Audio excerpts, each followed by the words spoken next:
Hey, what's up everyone? First of all, good morning, afternoon or evening depending on the time you're watching this video. I hope you're good. Second of all, if you're new to my channel, you like the content and it's useful to you, please consider subscribing. And now let's get on with the video.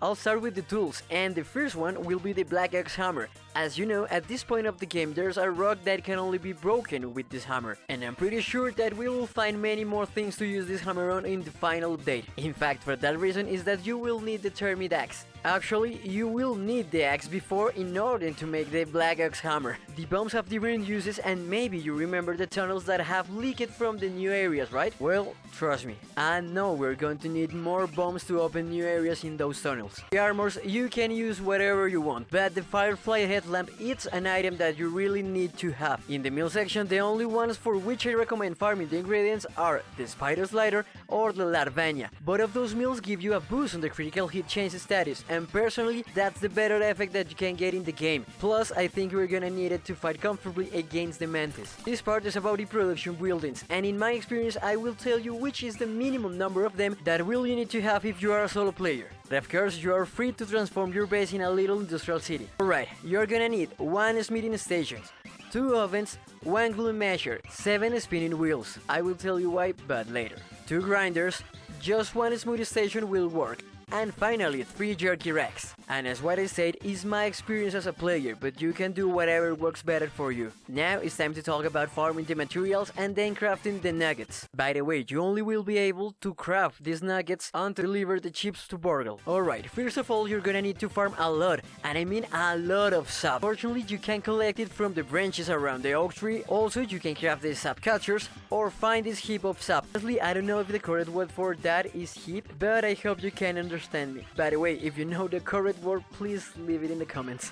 Thank you. Okay, back to the point. Also, you're gonna need to farm lone mites. You can find them near to the mystery machine or near the toxic gas tank. You're gonna need to collect a lot of larva spikes for the tough nuggets, spider fangs for the cool tough nuggets, and bee fuzz for the cool style nuggets. But here's a catch. You can't craft the red tough nuggets until they release the 1.0 update. So the only way in order to create jewels is finding the level 3 rocks out there. But you can do something while the update comes, and that's it, kill twinkle shells, cause you're gonna need it to craft jewels. Also, since the last update, it's easier to kill them. You'll need to farm a lot of insects, not only for making nuggets, but also to make repair glue. This glue is used to repair your armor or your weapon at level 6 or above. The only good thing is you can kill different insects, and all of them works for making the same level of glue. Now let's go to the ASL in the field stations. Open the Milk Molars menu. At this point of the game, I think you must have the max active mutation upgrade at least at level 3. That will give you the capacity to equip 5 mutations at the same time, and as you can imagine, that will be very useful in the 1.0 release. Another useful thing that you need to have is the resource surveyor. That thing will gonna make your life a lot easier. But if you haven't activated yet, let me show you how to do it.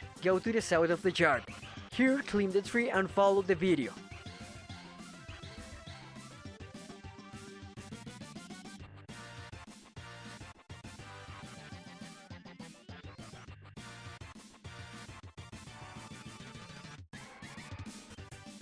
Drop here.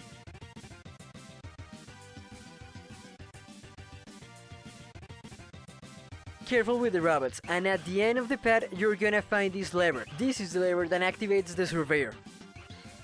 And finally, the last thing you really need to have, the ziplines. Craft and place as many ziplines do you think you need, and put them in the most interesting spots for you. Actually, while I'm recording this video, I realized that I need to build a tower in the top right corner of the yard, but that is another story. By the way, if you wanna place one zipline in that spot, put it on the rock border, cause if you place the zipline in the middle of the restricted area, maybe you're gonna lose it when the full release comes out. Oh yeah, and I almost forgot one thing. You remember that I told you before, build at least 7 spinning wheels? That's for you're gonna use a lot of silk ropes to connect the ziplines. It's time for the shoutouts, and the ones today are for Angel Aguilar, Coco Lefty, and Dan Mueller. Thanks a lot for the support. Also, let's welcome the new members, Gustavo Rios and Thargus403. Thank you so much for your support. And of course, thank to all the members that are part of the La Zorra crew. Thanks again for watching my video, for liking or for leaving a comment. Remember subbing so you don't miss any of my content. And finally, I leave a video especially for you. This was La Zorra and this was La Zorra Gaming. I will see you soon.